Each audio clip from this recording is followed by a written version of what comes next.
Hi, I'm Bob and I like to make stuff. Today I'm going to take on my first leatherworking project and fix up this old chair.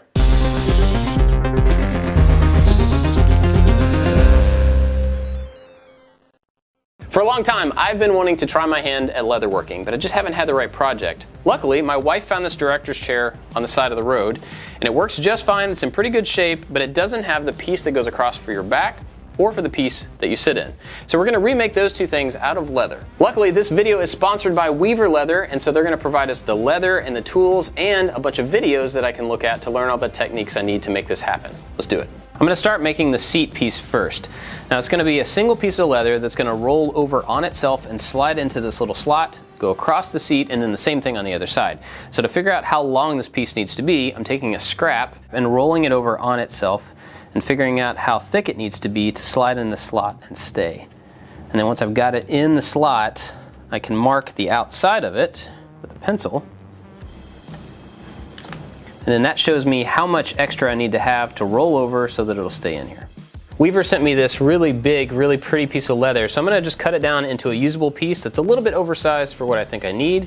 Then we'll trim it down to actually fit and start rolling over the edges and work on the fit on the chair.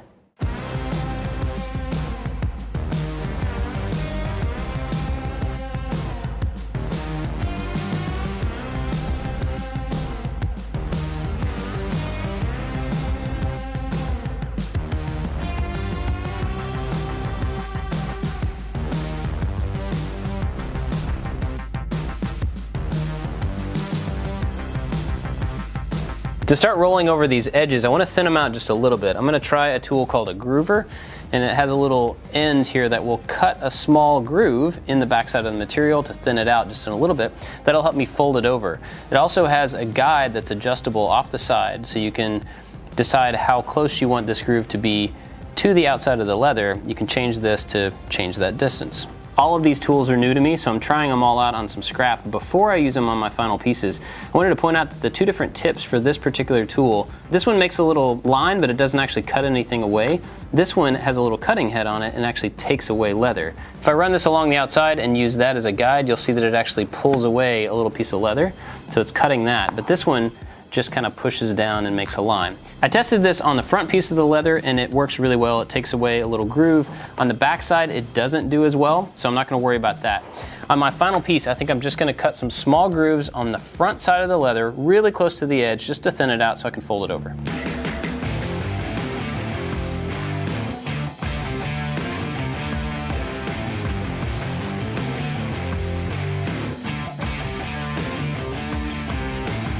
Now I'm just going to use some water to wet just the end, not the entire piece, but just the part that I'm going to try to fold here.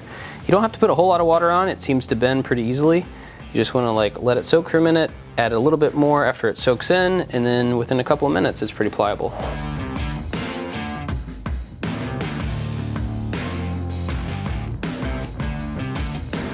Now, even though this is wet, it's still not bending as tightly as I want it to, and that's just because the material is too thick. So I'm gonna use this, which I think is called a skiver. It's basically like a little blade on a curve, and you pull it along and it kind of shaves off the backside of the leather. It'll thin it out and make it easier to curve.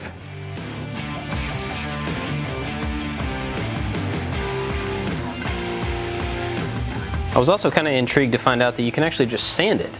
With sandpaper, it sands really well. You can get clean edges, you can change the outside shape just using regular old sandpaper.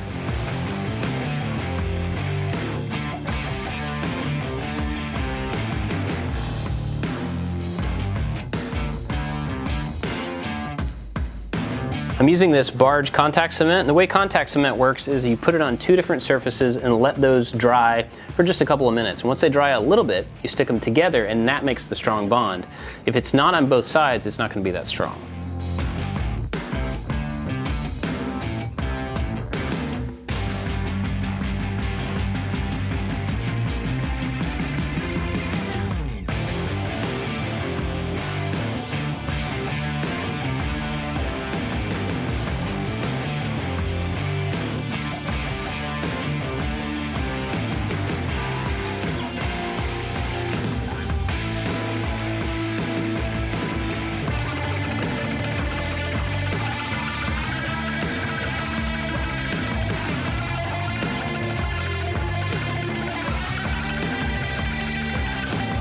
I've got these pieces pulled in. I think it's gonna work, but honestly I don't know. I've never used leather, so I don't really know how much it's gonna stretch. I know it will stretch once it's here and you're sitting on it, but I don't know how tight it needs to be at this point, how loose it needs to be, so we'll just have to figure that out as we go.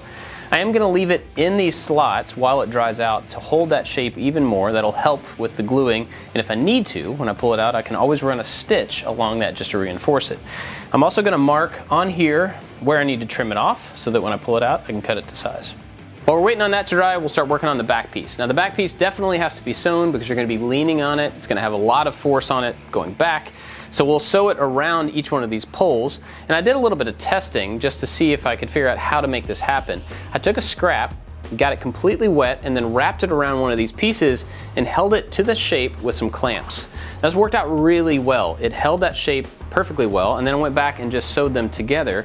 So I think I know how to do that, but I did want to point out one thing about clamping it. Now since this was just a test, I grabbed clamps, stuck them on there, and didn't really think about it, but I found out after the fact that it actually left an imprint in the leather. Now that's good if you're trying to make a pattern or emboss something into the leather, but I don't really want that in this case. So this time I'll just make sure to put down some pieces of wood before I clamp them down, then it won't leave any markings in the leather. Now I've got to figure out how to measure the back piece of leather here, and I just realized that these two pieces of wood are not parallel. So I'm going to be cutting a trapezoid and then have to fold those pieces around and sew the seams at an angle. So I'm going to map all this out on paper before I actually cut anything.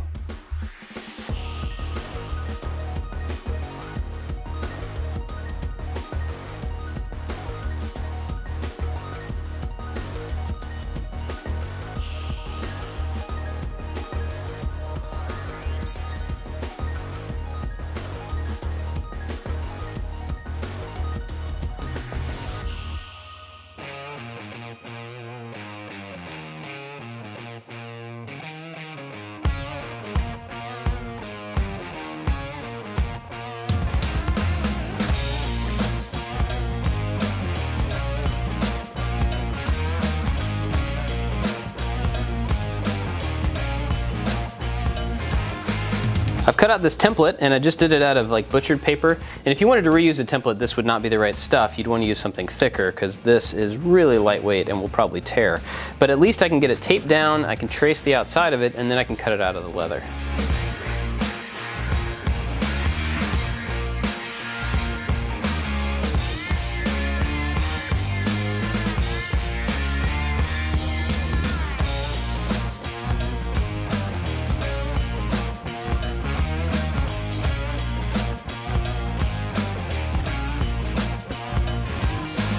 Now that I've got this cut, it's time to wet it and then form it around like I was talking about earlier. But one of the things that I still haven't really figured out is what the back of the chair is going to look like. You don't really want to leave the raw side of this just open. So I'm trying to decide what to put back here. I think I'll probably go ahead and get these formed, get them sewn, and then sew another piece on the back. We'll figure that out later on.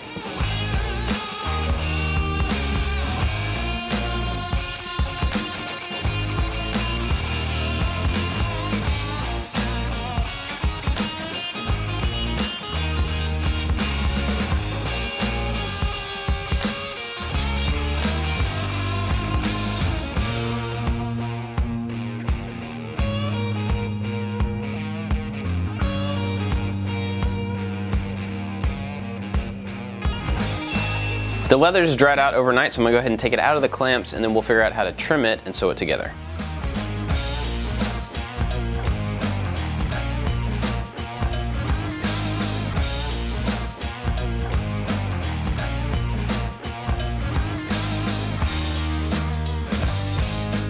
I got the seat trimmed down to final size, and I'm going back and forth on whether I should make it a little bit tighter within the frame, but I think I'm just going to leave it as it is, let it be a little droopy, and then if I ever need to, I can take it off and trim it down and make it a little bit tighter as it stretches out.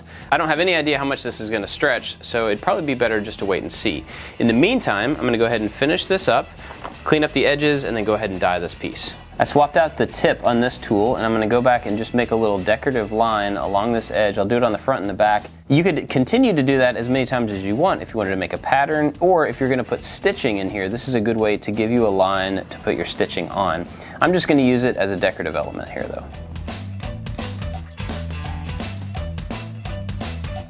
This is a #1 edge beveler. It's got a little cutting surface down here, and then you just run it along the outside of your piece of leather and it adds a nice bevel, which gives it a better finished look.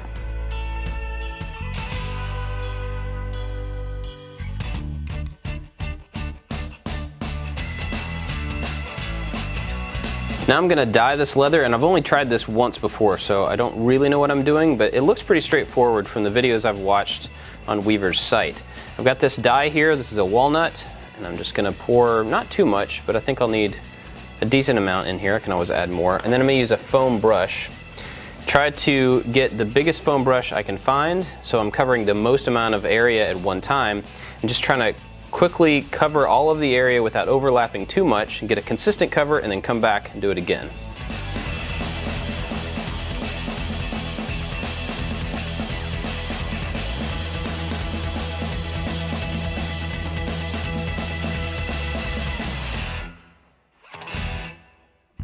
While I'm waiting on the dye to dry on those other pieces, I'm going to go ahead and start working on the back of the chair. And I think I'm going to trim this down to size, and then to cover the back side of this back piece, I'm going to add another strip of leather in here and then sew it onto these flaps and onto the front piece. So it'll sandwich all that together, then you'll have a finished surface on the front and the back. So the first thing is to trim these up and then cut another piece that'll fit in here.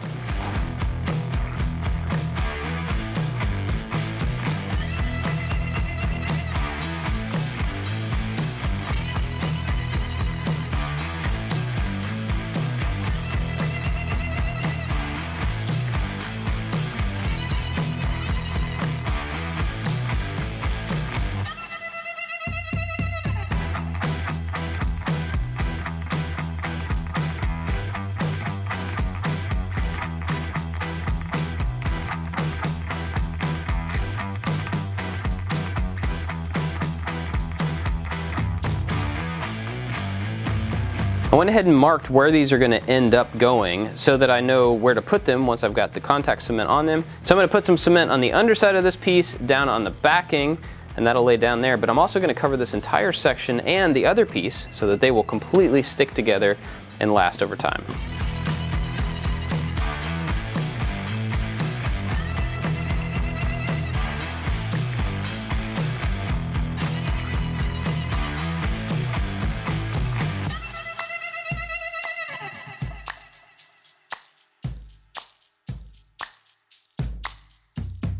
I'm going to lay down some spacers so that these two pieces don't touch. That'll let me line up the outsides, and then I can pull these out and press them together.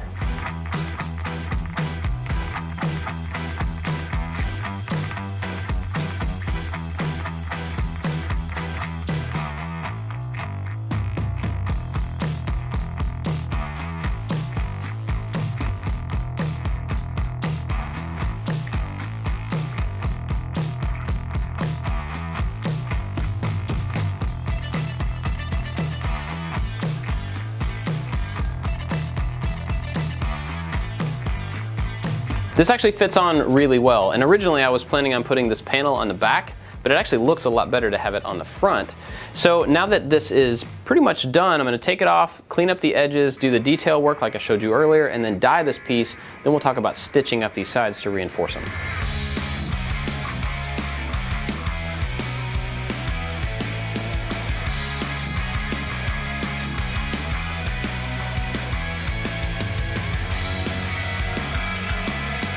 The dye is just about dry on this, and so I can go ahead and start working on these final edges. They're pretty rough right now, but we're going to smooth them out and burnish them.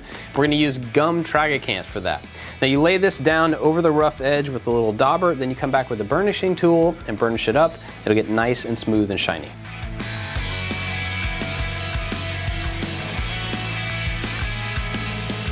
And this is the burnishing tool. It's got some ridges in it for different thicknesses of leather. I've got two pieces lined up here, so I'm going to use the thicker and just kind of run this over the edge of the leather, and it's just going to smooth it out. It pushes that tragacanth down into the grain and makes it kind of shiny.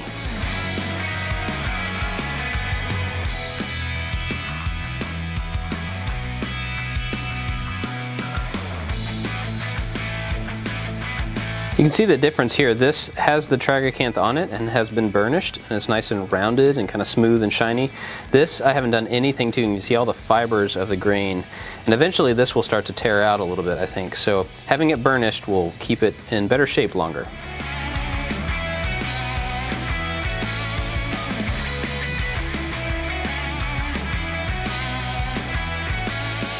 Then the last thing to do to this piece before I add the stitching is to cover it in a wax. This is going to make the surface shinier, it's going to make it last a little bit longer, and it's actually going to look a little more worn and kind of cool. I'm just going to wipe this in with a rag.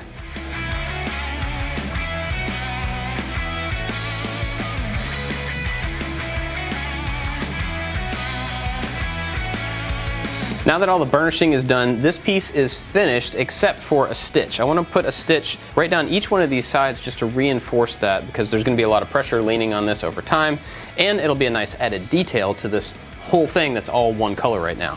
Now I'm going to use a sewing machine for this, but I want to show you how to do it by hand in case you don't have that machine.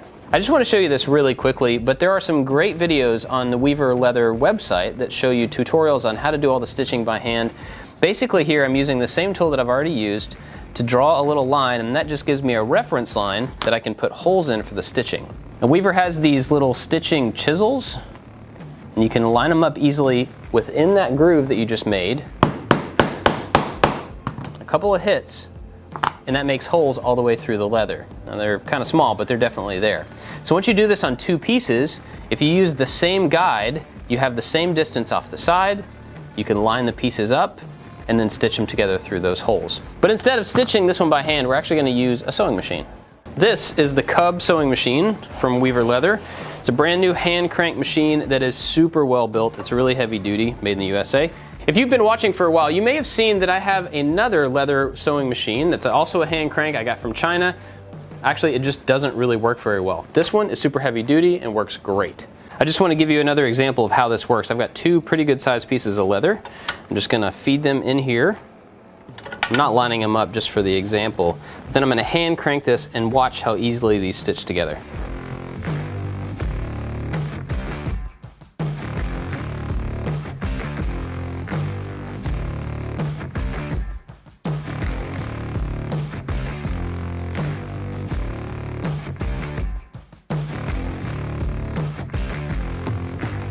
Now the machine worked really well on this. I did realize that the stitches are different lengths apart, and that's because I was kind of manually moving this piece.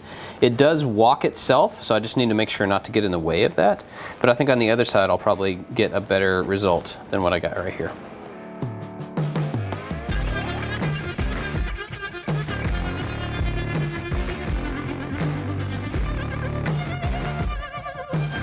I got the second side done and it worked better, but I also created a problem for myself. One that I'm not going to be able to fix, I'm just going to have to live with. I got the spacing better because I was focused on not pushing the leather through and letting the machine walk it through. But by doing that, I actually wasn't paying attention to how close that stitch line was to the edge of the leather.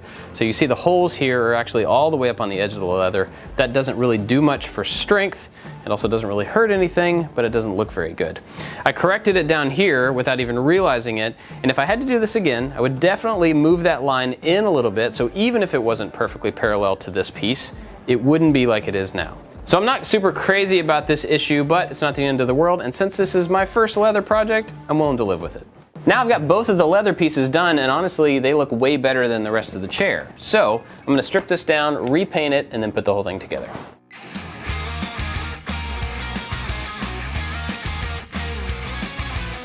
Over the weekend, I painted the chair, got it all put back together, and put the seat in. I was about to put the top on the back, but actually just wasn't happy with it. So I completely remade it.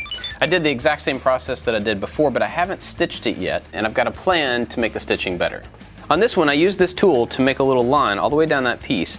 That'll give me a guide to stitch to make sure I keep the stitch in the right place. So let's take it back to the machine and try it again.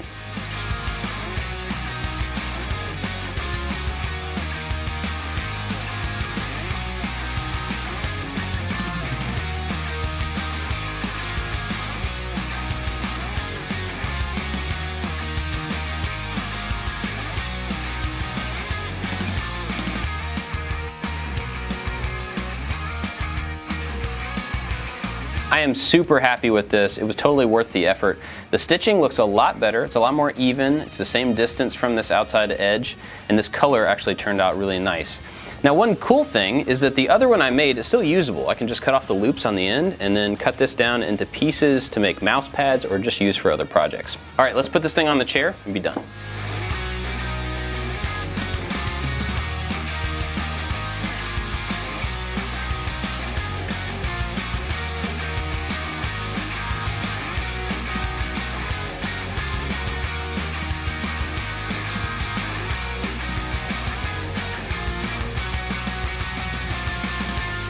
And here it is, the finished chair. I'm extremely happy with how this thing turned out. I think it looks great. Big thanks to my wife for finding this thing on the side of the road, and big thanks to Weaver Leather for supplying all of the tools and the materials for this. Now, I really enjoyed working with leather. You're gonna see a lot more of this coming up on the channel in the future. And I would encourage you, if you have any interest in working with leather at all, do it. You don't need a lot of tools, you don't need a lot of space, and you can do some really awesome projects that I've just barely dipped my toes into. I'm really excited about it, and I hope you will give it a shot. And if you do want to start working with leather, be sure to check out Weaver Leather.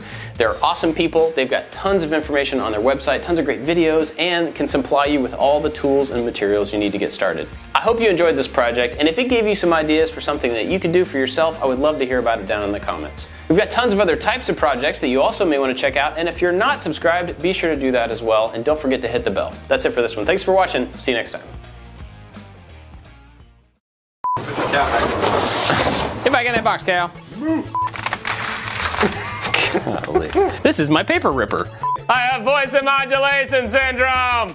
How dare you! And to do that, I'm going to use something called gum tragacanth. Now this is it quickly and easily fills leather. It tragacanths. It tragacanths.